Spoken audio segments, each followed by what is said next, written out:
Hi guys, welcome to Little Wicket Railway. I'm Rob, and in this video we're looking at the Hornby Workers Return Sovereign Train Pack.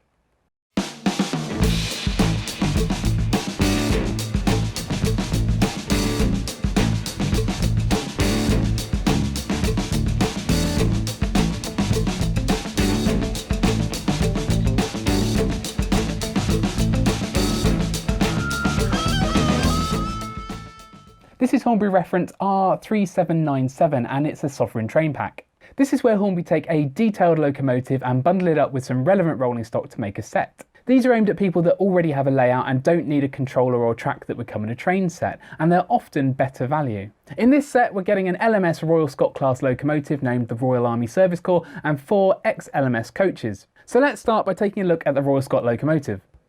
And here we are. So as usual, before we open this up, let's take a quick look at the box. And we've got this lovely photo on the front.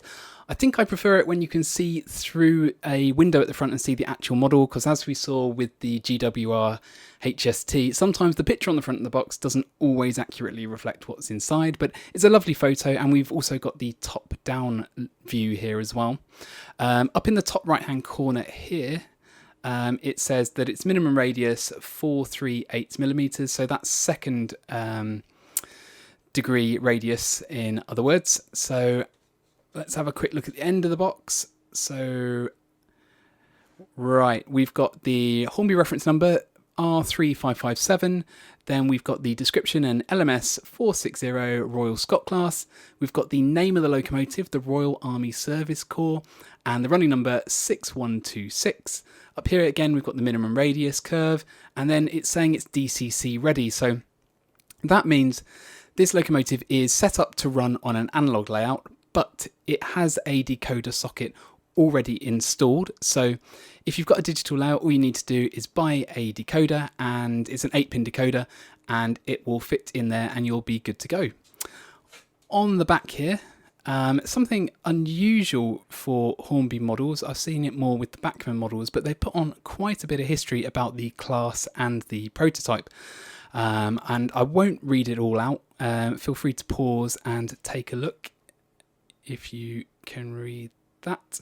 I will give you a bit of history later on, but a bit briefer than that. And over on the right here, we've got the technical drawings from the Margate factory, which is a nice touch, and it looks really good on the box. So not much else to say about the box, so let's get it opened up. So it's a slide out job, pretty tight, but I prefer this to having the cardboard flaps on the end, which I'm always worried about ripping.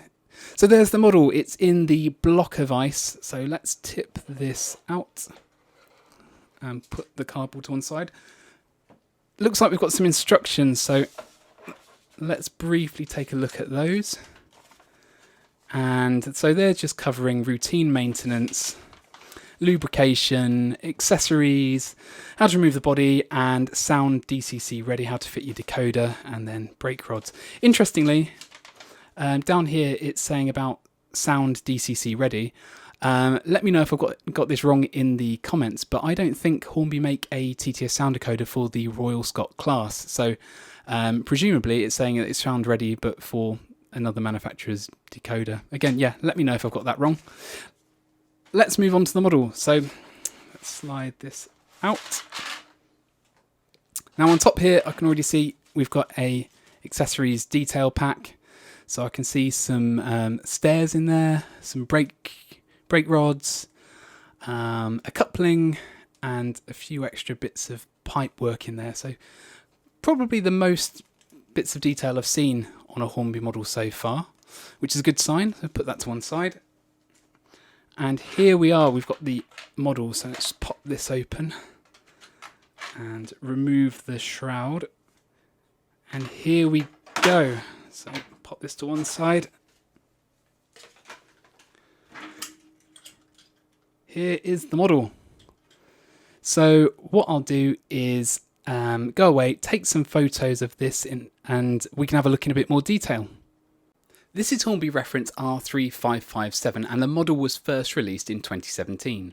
It's got a recommended retail price of $170, but searching around the online retailers, I could find it for $130 at the moment.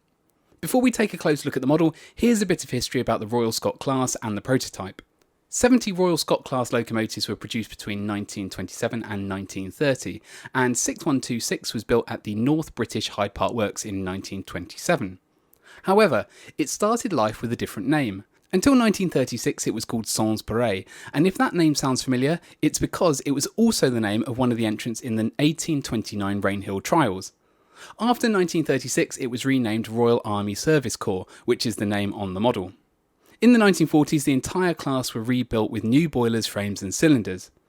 6126 survived into British Rail days, becoming 46126, before being withdrawn in 1963. 2 Royal Scots were preserved, but sadly not this model. I was trying to work out if this was a model of the original or a rebuilt Royal Scot, and based on the shape of the boiler, I would say this is a rebuilt design, and 6126 was rebuilt in June 1945, so I think that puts this model in a very narrow time period from 1945 to the end of grouping in 1947. Now, back to the model. It comes in the black LMS livery, and we've got the LMS branding on the tender. Running number 6126 is on either side of the cab, and underneath it says 6P. 6 being the power classification and P meaning passenger. But you might have noticed that on the box it said it was a 7P locomotive, and that's because this class was reclassified in 1951. So it's not an error, and 6P is the correct classification for the time period being represented. On either side of the boiler we've got the nameplate saying Royal Army Service Corps with the crest above it. We've got a couple of plates on the rear of the tender and the shed number 5A on the boiler door, which links it to the crew shed. There looks to be plenty of detail on this model, and that's what you'd expect for the price. We've got metal whistles and valves on top, and I've no idea what these parts are, but they're in a separate colour and they look really good.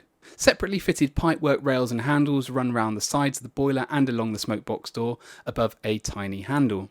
At the front, just above the buffer beam, we've got little pegs ready for lamps to be slid onto, and below that we've got a chain coupling. There is a normal coupling in the accessories pack that can be fitted if required. The buffers are metal and sprung. Detail in the cab is really nice, all the controls have been painted up, and we've got cab doors, railings and a tender full plate. There's glazing at the front and the sides, and my favourite detail of all is this sliding roof vent that actually slides. This is a 460 wheel arrangement.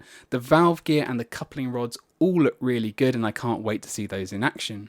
It looks like we've got pickups on all the tender wheels and the 6 driving wheels, so with 12 pickups hopefully this will be a super reliable model. Because we've got the pickups in the tender, it means that we need wires running between the tender and the locomotive. However, should you want to remove the tender or swap it, then these are connected with a plug rather than being hardwired, so you'll be able to do that. It's a reasonably heavy model, but the important thing is that the weight is all in the right places, being over the driving wheels. The tender is actually really light. The tender has a reasonable level of detail too.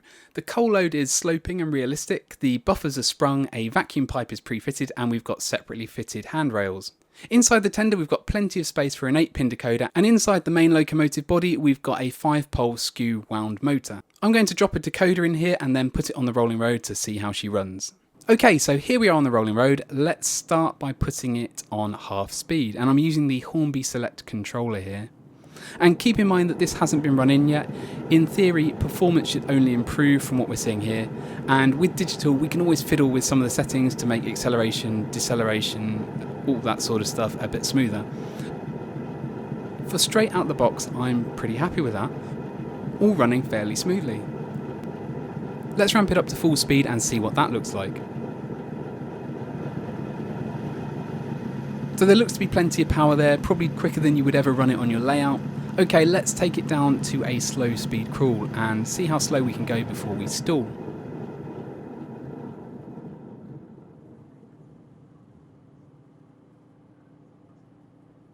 Okay, so that is pretty slow and I'm fairly happy, so let's move on to the coaches. In the pack you get 4 Ex-LMS Non-Corridor Coaches. R3689, a composite coach, R3690, a third class coach, R4691, a third class brake, and R4691A, another third class brake. I'm guessing these are all Ex-LMS since this pack represents the end of the grouping era, when stock was being transferred to the newly formed British Railways. These have a recommended retail price of $45.99 each, but you can get them for under £40 if you search around.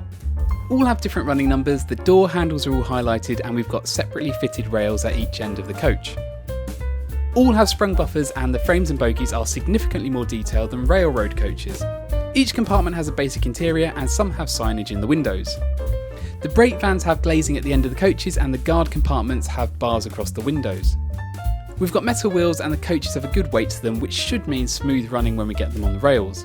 Overall, a nice rake of coaches and they're going to look great behind the Royal Scot.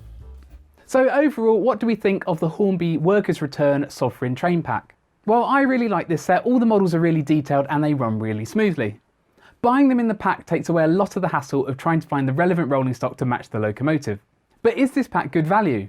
Well, bought individually, the Royal Scot would cost around £130 and the coaches would cost around £160, so that totals £290. I picked up the Sovereign Train Pack for £220, so that's a saving of £70, so I think we can safely say that this is good value. Hornby do loads of train packs, so if you've already got a layout and you're just looking for models, then this might be a good way of doing it. If you've enjoyed this video, then please give me a like and subscribe to the channel. As usual, I will leave you with some shots of the Royal Scot class running around Little Wicket. Thanks for watching and I will hopefully see you again soon.